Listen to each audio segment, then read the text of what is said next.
ଯେତେବେଳେ ଆମମାନଙ୍କ ସହିତ କିଛି ଭଲ ହୁଏ ଆଉ କିଛି ଖରାପ ହୁଏ, ଆମମାନେ କ'ଣ କୁହନ୍ତି? ଗଲା ଜନ୍ମରେ କିଛି ଭଲ କର୍ମ କରିଥିଲି ବୋଲି ଏ ଜନ୍ମରେ କିଛି ମୋତେ ଭଲ ମିଳୁନି। ଯଦି କିଛି ଖରାପ ହୁଏ ଆମମାନେ କ'ଣ କୁହନ୍ତି? କି ଗଲା ଜନ୍ମରେ ବୋଧେ ମୁଁ କିଛି ଖରାପ କାମ କରିଥିଲି, ସେଇଥିପାଇଁ ଏ ଜନ୍ମରେ ସବୁ କିଛି ଭୋଗୁଛି।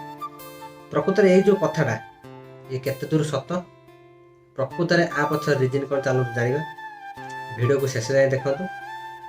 ଆଉ ସବୁବେଳେ ଭଲ ଭଲ କଥା ଜାଣିବା ପାଇଁ ମୋ ଚ୍ୟାନେଲକୁ ସବସ୍କ୍ରାଇବ୍ କରି ରଖନ୍ତୁ।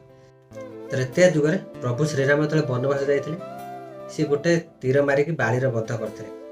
ତାପରେ ରାମ ସେତୁ ନିର୍ମାଣ ହେଲା, ପ୍ରଭୁ ଲଙ୍କାକୁ ଗଲେ, ରାବଣକୁ ବଧ କଲେ, ମାତା ସୀତାଙ୍କୁ ନେଇକି ଆସିଲେ।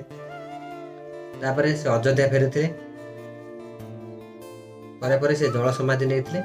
ପୁଣି ଥରେ ତାଙ୍କର ସେ ନାରାୟଣ ରୂପକୁ ଫେରି ଯାଇଥିଲେ, ସ୍ୱର୍ଗକୁ ପୁଣି ଥରେ ସେ ଫେରି ଯାଇଥିଲେ। ଦ୍ୱାପର ଯୁଗ ଆସିଲା, ପୁଣି ଥରେ ପ୍ରଭୁ ନାରାୟଣ ଶ୍ରୀକୃଷ୍ଣଙ୍କ ବେଶରେ ଜନ୍ମ ନେଲେ ଧରତୀରେ। ପାଣ୍ଡବମାନଙ୍କର ସାହାଯ୍ୟ କଲେ, ପାଣ୍ଡବମାନଙ୍କର ସହାୟତା କଲେ। ଯୁଦ୍ଧ ହେଲା, କୌରବମାନଙ୍କୁ ହରାଇଲେ। ଅର୍ଜୁନ ସହିତ ଯୁଦ୍ଧରେ ସବୁବେଳେ ସେ ରହିଲେ। ତାପରେ ଯେତେବେଳେ ସିଏ ଗୋଟେ ଗଛ ମୂଳେ ବସିକି ବଇଁଶୀ ବଜାଉଥିଲେ, ଜରା ନାମକ ଏକ ଶିକାରୀ, ଯିଏକି ପ୍ରଭୁଙ୍କର ପାଦକୁ ହରିଣର କାନ ବୋଲି ଭାବିକି ତୀର ମାରିଥିଲା, ଆଉ ପ୍ରଭୁଙ୍କ ପାଦରେ ବାଜିଥିଲା।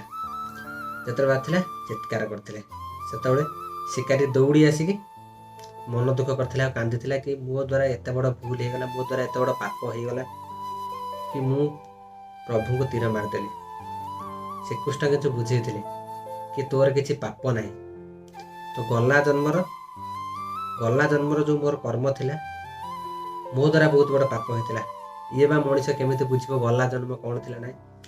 ସେଠୁ ଭଗବାନ ଶ୍ରୀକୃଷ୍ଣ ତାକୁ ବୁଝେଇଥିଲେ କି ଯେଉଁ ଜନ୍ମ ଗଲା, ଆ ପୂର୍ବ ଜନ୍ମରେ ମୁଁ ରାମ ଜନ୍ମ ନେଇଥିଲି ଆଉ ତୁ ବାଳି ଜନ୍ମ ହେଇଥିଲୁ। ମୁଁ ତୋତେ ଛଳର ସହିତ ଗୋଟେ ତୀରରେ ତୋର ବଧ କରିଥିଲି।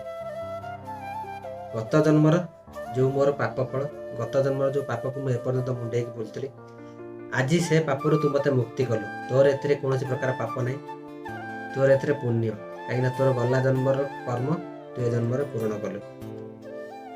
ଯଦି ପ୍ରଭୁ ଭଗବାନ ସ୍ୱୟଂ ନାରାୟଣ ହେଇକି ନିଜେ ଯଦି ସେ ତାଙ୍କର ଗଲା ଜନ୍ମକୁ କେବେ ହେଲେ ଏଡ଼େଇ ପାରୁନାହାନ୍ତି, ତାହେଲେ ଆମେ ତ ଛାର ମଣିଷ, ଆମମାନଙ୍କ ସହିତ କେମିତି ନ ହେବ? ତେଣୁକରି ଏ ଜନ୍ମରେ ଯେତେ କିଛି ଭଲ କାମ କରିବା, ଯେତେ କିଛି ଭଲ ପୁଣ୍ୟ କାମ କରିବା, ଆସିବା ଜନ୍ମରେ ଆମମାନଙ୍କ ଉପରେ ସେତେ କିଛି ଭଲ ପ୍ରଭାବ ପଡ଼ିବ ତାର। ନହେଲେ ଯେତେ କିଛି ପାପ କରିବା, ଆସିବା ଜନ୍ମରେ ବହୁତ କିଛି କୁପ୍ରଭାବ ପଡ଼ିବ ଆମମାନଙ୍କ ଉପରେ।